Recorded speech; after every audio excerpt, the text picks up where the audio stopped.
a lot of students would be like, okay, what I need to do is I need to get really fast at the fourth passage. But no, what you need to do is you need to get really fast at the first passage.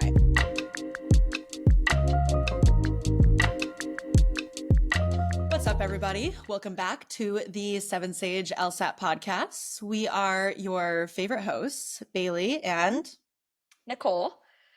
I don't know why we do this. I should just say your name for you, as if I'm like scared I'm going to get it wrong. I really tried to jump in like as fast as possible that time. No, you did really good. Anyways, today we've got a really exciting episode on deck for you guys. We're going to talk all about drilling. What is drilling? How should I be effectively drilling? Why shouldn't I just do full PTs and full sections? We'll answer all those questions and more. When you first heard the word drill for the LSAT, like, did you know what people were talking about? Because I didn't. Yeah, I feel like drill is not a very intuitive word, I guess. I mean, when you open the 7 Sage website, there's like a whole page that says drills. So at least you see like, oh, you open the page and you see that there's a bunch of questions. So I'm like, okay, I guess drills is like doing sets of questions. But when I hear drills, like, I don't know what I'm supposed to be doing. Like, what questions do I do? Like, does that mean timed, untimed? Like, what's the point? So we could definitely break that down. So what's your take? How would you define a drill? Good question. I usually say it's just a smaller set of questions. So technically it could be anywhere from like 5 to 25, but I usually recommend like 5 to 15 questions. It's not a full section. It's not a full test, of course. And it usually has some sort of focus. Like it's going to be a means to an end. It's going to be a way to accomplish some sort of goal. So people talk about drilling by question type. Like maybe you realize that you're just getting all these flaw questions wrong. And, oh no, we got to figure out a way to get past that. A good way to start would be putting together a set of flaw questions, making sure that you are cementing a nice step-by-step process, consistently doing the same things every time to double check your answers. And maybe you start with a drill that's like 5 questions, easier. You amp it up to a harder level difficulty. Maybe you do another 5 questions, or you could do like a whole 15 question drill where it increases in difficulty every few questions. Lots of different ways to create those drills in the first place. But yeah, general drilling is just smaller sets of questions that aren't full PTs, aren't full sections, should have some strategy behind it, should be something that you're trying to accomplish. Does that resonate? Agree. Is that what you think of? Okay. Yeah, means to an end is super important. I feel like some people think drilling is like, oh, okay, well, what I'm supposed to be doing when I finish the curriculum is I just like put together a set of 10 random questions every day. Right. But it's just like random. Yeah, like drilling. I mean, where does the phrase drilling come from? Like when I think drill, I think of like exercise drills or like military drills. Like you're preparing so it's for just something. Like a repetitive, like you're doing. Yeah, it's preparation. Yes, exactly. So you're like preparing for a specific task, and so your drill isn't just like, oh, I'm going to randomly do this set of questions. It's always going to be like an objective. And so I think where we're kind of taking this episode today is just like, here are some different objectives that you could have in your drilling, and here are some sample ways to put together the drill. And you know, all drills can be different, right? So they could be, like Bailey mentioned, different numbers of questions. They could be different. The timing could be different. Like if you're constricting your time or elongating time or like untimed, the content could be different. So as long as you sit down with a plan, like today I'm tackling this task and here is what I'm going to put together for that task. So what are some of the objectives we might drill for? All right. I think in general, it's like we can put it into a couple categories. We got accuracy. Maybe you just want to increase your accuracy on something. Maybe you want to shave down your timing. You're already feeling good about accuracy, or maybe it's just more confidence. Like you notice that you're switching between answer choices a lot, and you just want to get to a point where you are actually confident in the answer choice that you're choosing. I love that. So accuracy, speed, and confidence. I like that. Like the big 3 categories, I guess, of improvement. That's what I'm thinking. Really anything else that you can think of? Am I missing anything? I feel like every drill I can think of falls into one of those 3. I don't know that there's anything else. Yeah, I feel like that's really good. Accuracy, confidence, and speed. Right. So maybe we can like go one at a time and just talk about some different, maybe like a different scenario where you might realize, oh, these drills would be helpful for me. And then how would I actually put together the drills? So maybe let's start. What do you want to start with? Maybe confidence, I guess? Let's start with confidence. Because right off the top of my head, like I just have a confidence drill that I like to give to my students that will help you increase your confidence on any given set of questions. Now, one thing is when you're doing confidence drills, I do think it's helpful to kind of organize by question type or by pass, like whatever it is, maybe it's LR or RC, having some sort of a category that you're focusing on could be helpful there. But also if you realize that you're just missing mixing questions all over the place. Maybe there's not too many trends. You can put together like more random, I guess, drill. But anyways, when I'm having people do confidence drills, there's kind of two elements of it. One of the elements is like you could just do a straight up confidence drill where it's not much more than just you pick your answer and that's your answer. Like as soon as you click on an answer, you're sticking with it. You got to move on after that. Maybe you just double check your answer really quick, but you can't change it is the rule. That's just like a simple confidence drill. The kind of more complex confidence drill that I like to introduce to my students is you are still doing a set of questions. You're focusing on confidence. And yeah, you're not really supposed to change your answer. But how do you get to the point where you have that confidence to not change your answer? You got to add in some steps to your process to make sure that you can actually move on to the next question. So I always say that you want to add in some little like confidence checks to your process. One of them might be you must eliminate 4 answer choices and take out your highlighter tool, use or find exactly what's wrong with each of those answer choices and highlight it. And then, make sure that you eliminated for a reason. Another confidence check that I use is I go back up and I immediately rephrase the question stem, make sure that I know what I'm looking for in the right answer and make sure that I can rephrase to myself how my answer choice answers that question. The other one that I'll do is just a quick little confidence check of go back, highlight your evidence in the text, whether that's RC or LR. So just adding in a little step to your process that's actually going to boost your confidence. And then the extra level of that drill is just making sure that you're not moving on to another question until you're at least at like a, let's say 80% confidence, 8 out of 10. Check in with yourself. How confident am I with this answer choice? If I'm not quite at that 8 out of 10 or higher, then I got to add in another step to my process, another evidence-based confidence check to actually get there. Does that I love sense? that. My question, how do you know when a student needs to do confidence drills? Because you might not always be able to diagnose like, oh, I need to be doing a confidence drill. So what can you look out for in your analytics? So I'm always going to the analytics and I'll expand like with their most recent test, for example. Like I want to see their timing and I want to see how they change their answers in a test. So you got to be looking at the like breakdown of the test itself to do this, or you could do this in a drill as well, but you got to be looking at the individual questions. And then I'll go to any question that they like, I'll go to any question. No, I'll be looking for questions to see if they're changing their answers a lot. You'll see that on 7 Sage because it'll be popping between like either the green, like there's like a little bar that shows you if that's the right answer or the wrong answer. If it's green, it's the right answer. If it's red, it's the wrong answer.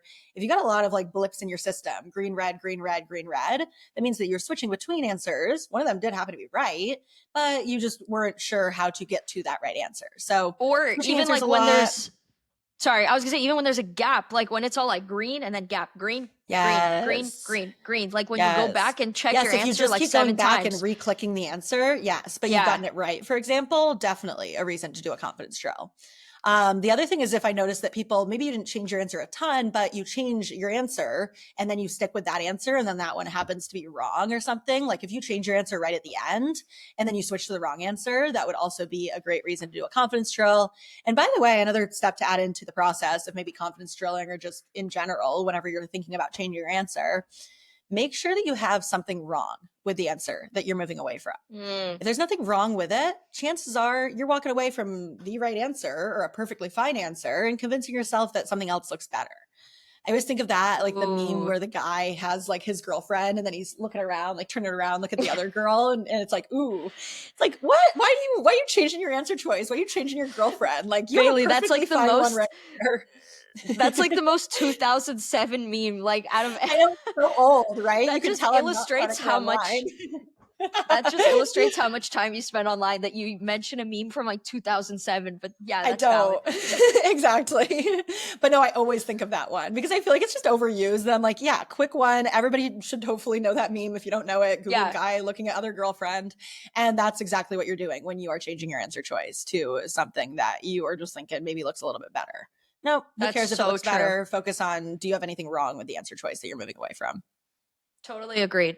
Yeah. So all of those situations that you might see in your analytics, just like Bailey described, either you're constantly going back and forth in your answer, you are going back to the same question over and over to just reread the right answer and not doing anything, or at the very end, you change to the wrong answer. Any variation of like you're changing your mind a lot.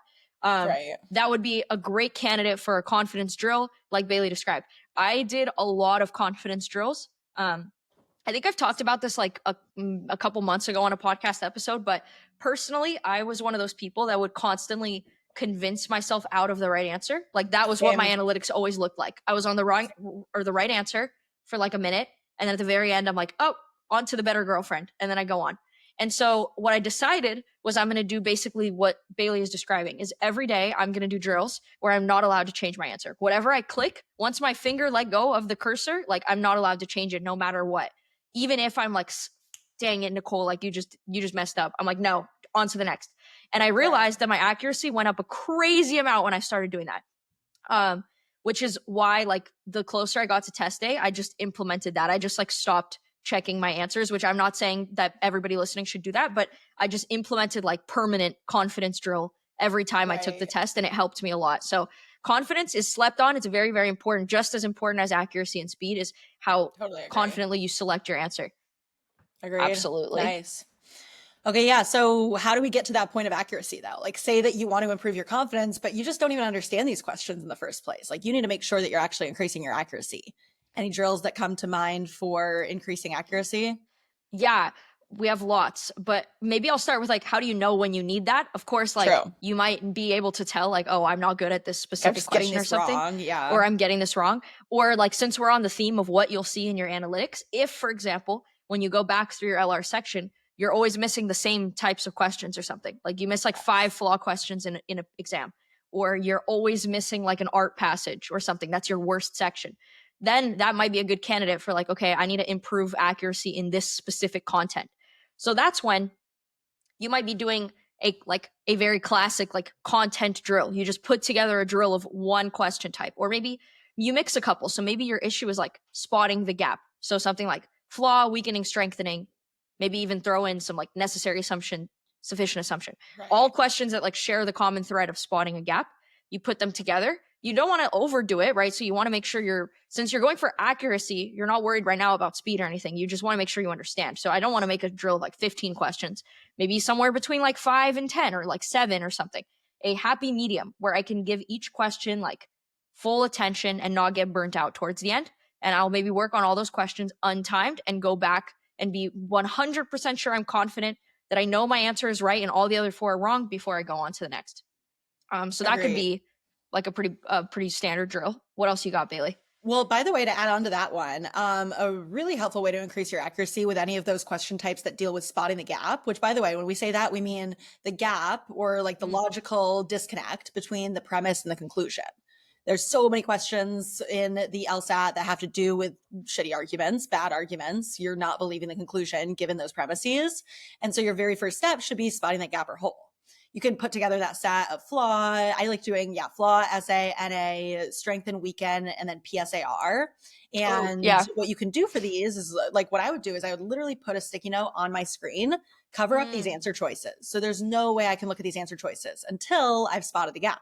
And what you're doing there is you're training yourself to pre-phrase. Pre-phrasing being putting into your own words what you're looking for in the right answer before you even go down those answer choices.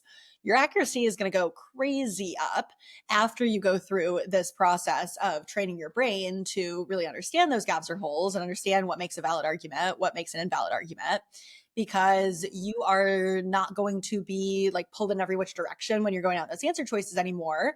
You're going to know what you're looking for. You're going to have at least an understanding of what is wrong with this argument, whether or not you got the same words that LSAC is going to throw in those answer choices, doesn't matter.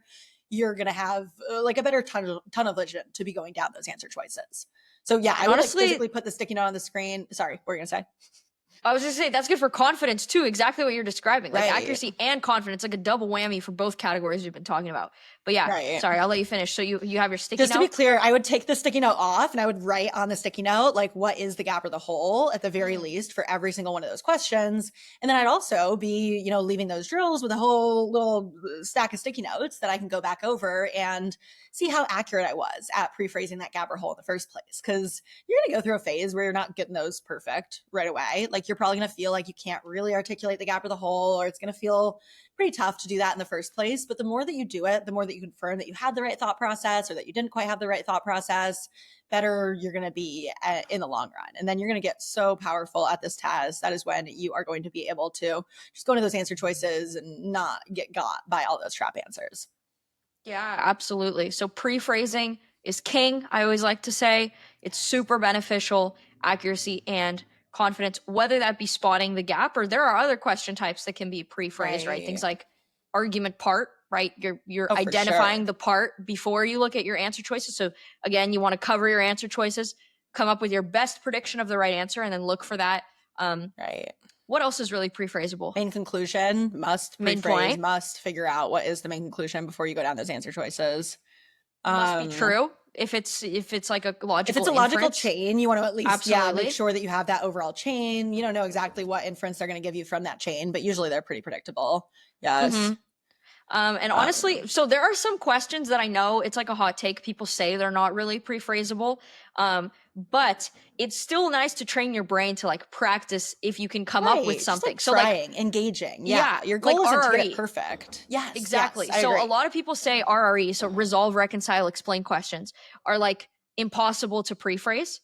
Because yes, you know, for every paradox, there may be lots of different ways that you can reconcile a paradox, but it still doesn't hurt to like practice reading the argument, covering up your answer choices, and spending some time, right? Brainstorm as many ideas as you can. What are some things that would reconcile this paradox? Sometimes there's less options than you think, right? Than you expect. Right. And you'd be surprised how often you can actually predict exactly what the answer choice is going to say. Right. So or like in the ballpark of it. Yes. Yeah, exactly. Even if you're not getting exactly the answer choice, you're training your mind to think of like, oh, how do you resolve a paradox? And if for any of these question types we've been talking about, if you're doing these like pre-phrasing drills and you notice like, oh, I just can't, like, I don't see anything. I don't see a gap. I don't see a paradox. Like, I can't spot this.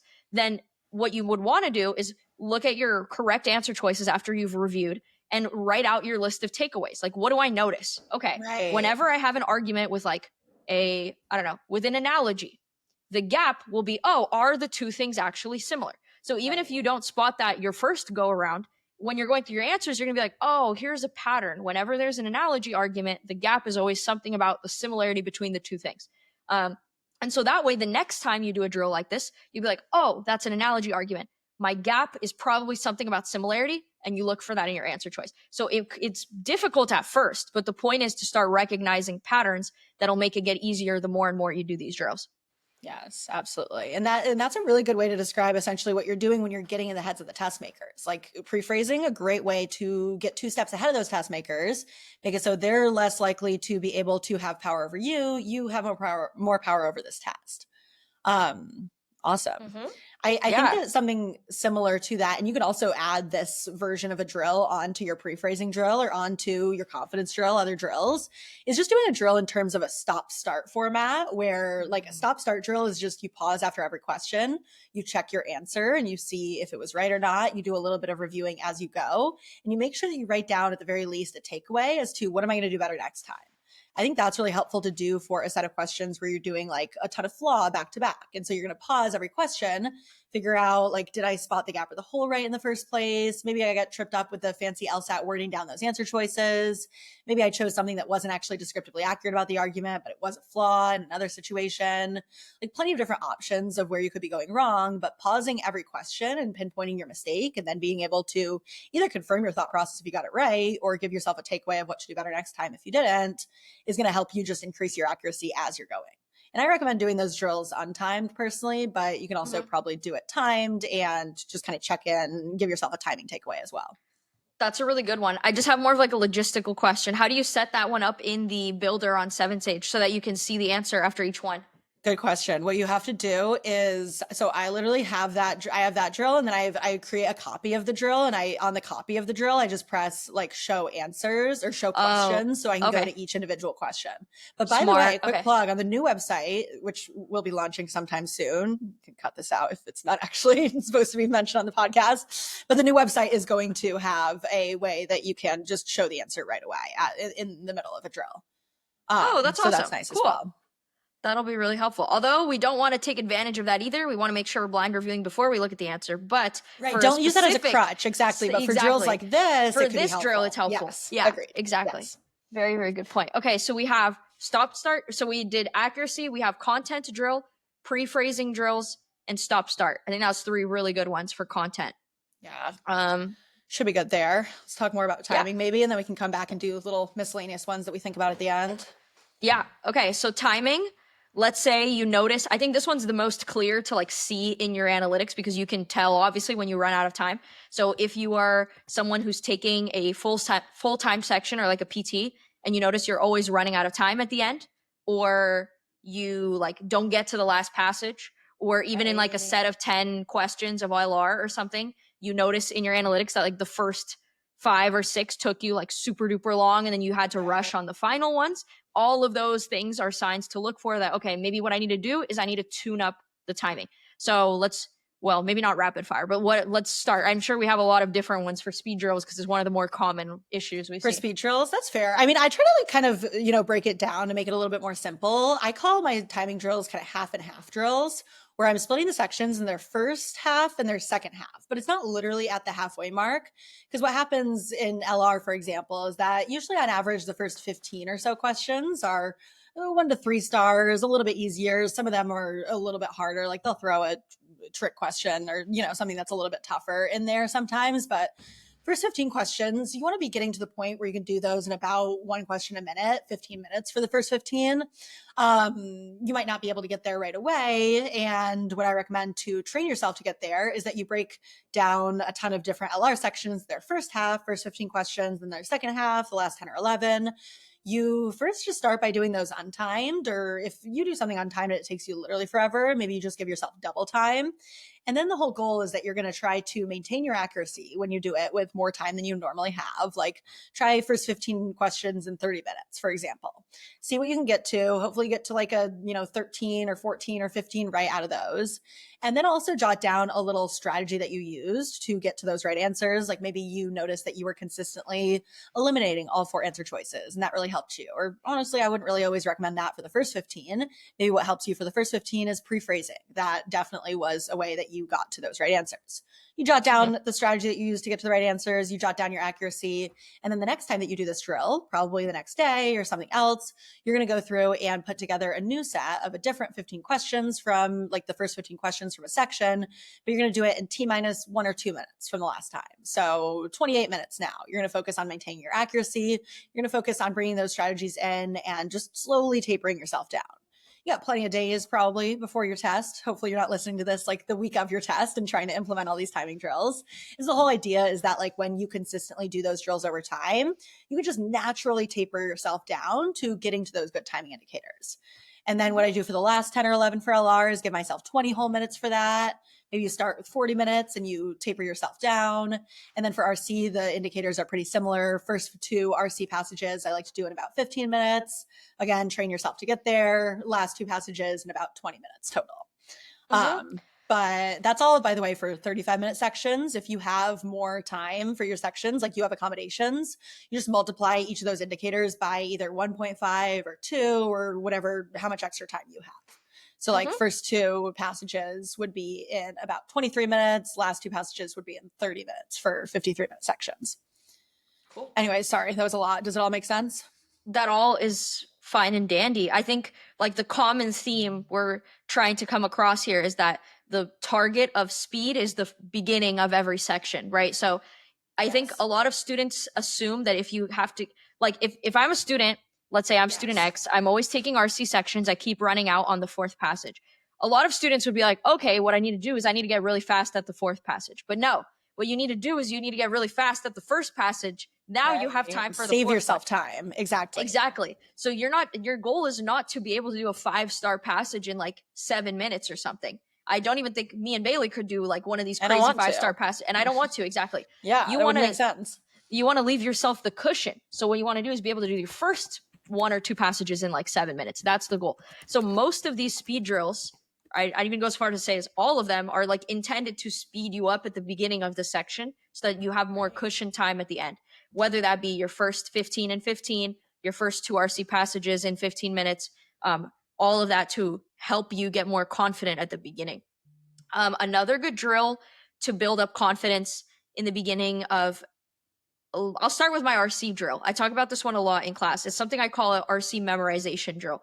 The idea is if you want to get faster at RC passages, one of the ways that you can cut down is minimizing how often you're going back to the passage. Ideally, right, in a perfect world, once you've read the passage, you won't want to ever go back to it again, right? Your goal is to only go through your questions now and answer them using your, higher understanding of the passage, whether that be your low res summaries, your memory, whatever. Of course, there are some exceptions. Some questions, will ask you to check for like a quote or something like that. But for the most part, you really don't want to be going back and forth. So what you can do is you can train yourself to minimize those lookbacks. You read your RC passage, and you can do this untimed. So just spend as long as you need reading your passage, writing your low-res summaries if that's your jam. And then you cover up the passage. So common theme in today's podcast, take some sticky notes, whatever, use your hands, yes. cover up the passage. And you're going to answer your questions now, relying entirely on your memory or your low-res summary if you wrote those down on a scratch paper. The idea is, at least for the first one or two passages, you should feel confident being able to answer all those questions without going back to the text. And that is what will help narrow that window at the beginning. And again, in the beginning, this might be a drill that's pretty challenging to people. And that's why it's so beneficial, because you might be like trying to memorize every single piece of information in the passage. Or maybe when you're writing your low-res summary, you're trying to summarize everything. And you'll soon learn, as you're forced to like work through memory, that only some elements are super important to keep track of. Things like speakers, structures, larger big picture content. But maybe some of the more niche information, you'll start to realize, oh, okay, these are things that I, just can hold in my mind, but I don't necessarily need to, memorize every little piece. So it helps you realize what are the important pieces of information. So that's a good one to do as well, a memorization drill. Nice. I agree. That is super helpful. Okay, cool. So just to recap, we talked about 3 kind of different categories of drills, or 3 different ways that you might want to drill. We talked about doing drills for confidence. We got those specific confidence drills, whether that's just moving on as soon as you've picked your answer, or making sure that you can add some extra confidence checks in there. We talked more about accuracy improving drills. We got we got content drills. We have stop and start drills. We got pre-phrasing drills. And then finally, for speed, we talked about doing those, what I call half and half drills. First 2 passages, first 15 and 15 minutes. Last 2 passages, last 10 or 11 for LR in about 20 minutes. And some memory drills for RC. That covers a lot of them. If you guys ever want more drills, I will plug live classes for that, honestly. We always are talking in live class about if you are struggling with some sort of specific issue in the LSAT and you're trying to figure out how to get over that obstacle, adding in a targeted drill to change your thinking is going to be super helpful there. So come ask us, see if you have anything. If you guys want to comment below and tell us a problem that you're having and we can recommend a drill for you, that would be awesome. Please do. And I think that's everything. Like, comment, subscribe, email us questions, podcast@7sage.com. We'll see you guys next time.